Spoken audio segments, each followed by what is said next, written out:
Спокойствие. Не, това няма. Разкажи сега трета глава.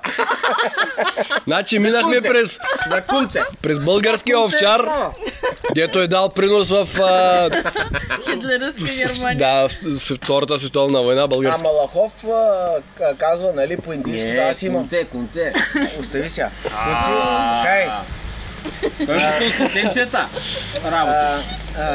Най-доброто, което е, нали, аз даже А за парфюма? го пробвах. А темата с парфюма? Кажи, във всеки уважава с тебе си парфюм, какво има? Цяла книга, през комунизма е бе. Заради Марто? Не заради другото, не заради миризма, това заради феромоните. Ти смятай, той го разказва, той нещо, ама още не е намерил книгата. Па смятай като намери книгата. Аз имам кашон. Не, той за парфюм. Имам парфюм, книга.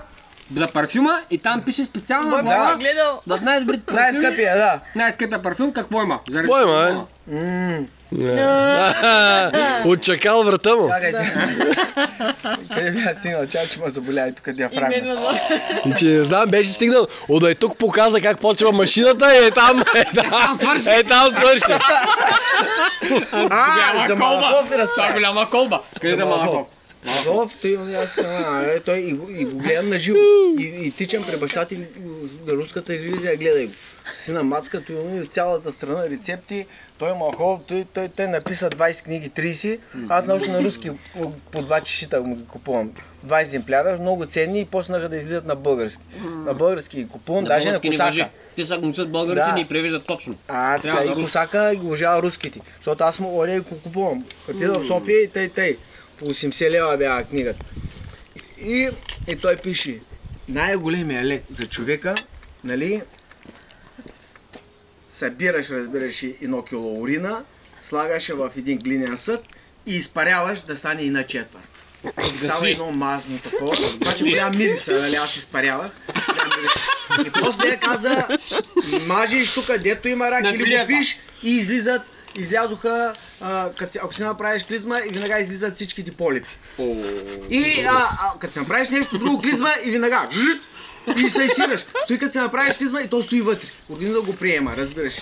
Ако съм чул някой пък да си направи клизма и да затекне. Такъв вариант чул ли си? Не съм чул, направиш клизма и да тръгва работата. Аз ти казвам, унищожава рака. Единственото това. Просто някъде за циганката в родилния дом, какво става? Доктор е казал, направи ли клизма. Аз го имам в 10 книги, имам го... И казал, нали, задръж. И държи и влизаш в родилната зала, вика, доктор е повече не мога да държа. И за ужас на санитарките в средата. Ти роста докато ражда. И драма. Какво ще е? Ликата с бача, той с колбата беше жестоко. Христос възкрес пича. Ама нещо на възкреса. Каза и американците... Той са святи теми и не може да се пропускат. Американците са хванали ръка за ръка. Мобилизирали маса професори. Дали колко милиона долара. Да изследват това. Да изследват точно той деца получава при иначе... Обвивката на атома. При изпарението. То трябва тихогън, така изпарява се. Терминът нарушава кристалната структура на решетката. Това специална структура. Те го обясняват и правят нещо по изкуствен начин. По изкуствен начин и го дават, разбираш ли, го продават в аптеките. Къде да го продават? Аптека да замислиш, където да го погледнеш си е лекарство. То просто няма какво да е друго. Това е най-големия лек. Това е най-големия лек. Лекарство. Обаче хората, ама Хитлер не е гнуснив. Не. Той не е прост. Той да не е бил прост Хитлер. Те са го подвели генерали. Ма той се имал... Някой го е подвел обаче. Той се имал проблем, човека.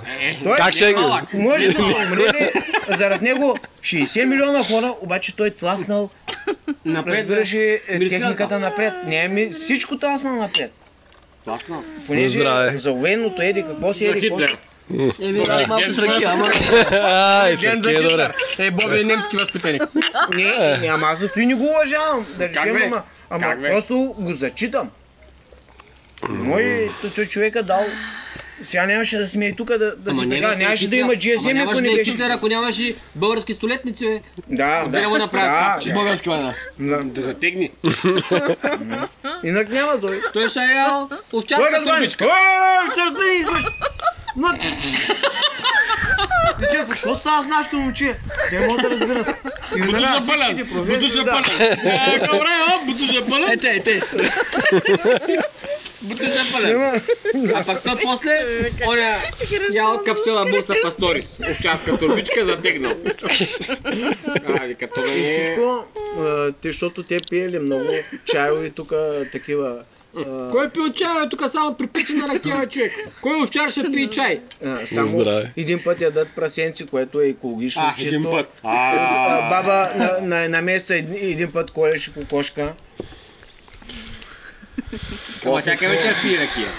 Ама той от ючето. Той цък надига, той толкова си изпил от ючето, Я да е ючето. Толкова изпил от ючето. Толкова. Айде. И колко да пини? Ами той цука 100 пъти, за да изпие от толкова. Ти знаеш колко... Ти колко си от юче? Да не си ми напълнил, иди го измени. Варил му напълнил. Вари. Ами ючето... Никой не е от юче. Да, Оригинални цукни, юче. Дай да цукнем. Да види какво става. Ами то няма откъде да му влиза въздух. Трябва при себе да минава въздуха да влиза. При мен откъде да мини въздуха. Ще пиеш българското хапче, ще олавиш малко. Не, така. Ама първо на такова, на киснинато шмата кълчишната да напитна. Ще стане бяга. Тото, ако не затегне през кълчишната... Не, външно, вътрешно е чисто. Ма ти се плашиш сега от първ поглед. Не сега, пробвай се. Първия поглед винаги лъжи, бе. Пробвай се, не. Ще го върни се, донеси го, ще кажеш, че то мато. Ти, Ювчи, никога не е държал нещо срамно.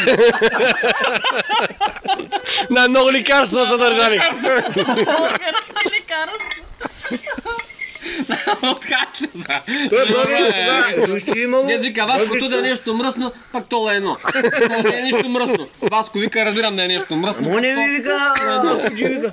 То природа, бе. Пуснал си жена си, но коти отпредка, жена му като тапет размазана, котито развижи и го пуснал в раздел природа. И те му гласуват и тя ще стане снимка на седмица. Викам, чай пич, тук ти си сбъркал, тук пише семейство и приятели, бе. Трябва да я пуснеш тази снимка. И той, ма ти как мислиш за това? И аз му пиша тъй. И той цъкнал на Google и там пише, разбираш ли? Всичко е природа. Всичко е природа, бе. И каза, тя не е жива. И така и нататък писали в Google. Ами викам, във фотото, като отвориш книга, пишат под категории, бе. Так. Всичко е. Аз като ида в банята и като се изкъпя, и като гледам природа, бе. Сядам на цукалото и като стана, разбираш, от той и то природа, бе, под мене. Дето и в цукалото, в туалетна чиния, да я публикувам в природа, бе, човек. И той, ама... Пейзаж. Ама Иличо като бяхме горе на Пирин, Марто не можа да дойде тогава, не знам, те се обади, обаче тогава Иличо снимат с Боби на газурчени маргаритките, снимат, пак аз викам, че да направя една вита баница. Викам Иличо, варите да снимате макро вита баница, не маргарита. Къде е вика витата баница? Ами аз ще закарам викам, не са плаши. Маргаритка е те и ходя е те вито. Ама скулптура може ли всеки? С капчето, само с капче изкарваш скулптура. Ако и Хитлер пръста... То не било матово, бе. Аз го мислех, че... Айде! Трябва да закисне. Трябва да закисне, то ще затегне. То не тече, бе. Какво правим сега? Виж какво става? То са става. Как го направил наша лица, гледай. Ама той е цукането, е голям работа. Цукне, сега може да цукнеш. Сега ти ми кажи, като си много отвор. Сега цукни. Чай не го занесваме за тебе. Не е затапено, бе. Чай малко да закисни. Или как атомите тичат. Ще ва призова за кратка пауза да има финал. Усмихни се сега. Усмихни се, легали. Федър План ми се усмихни. Това.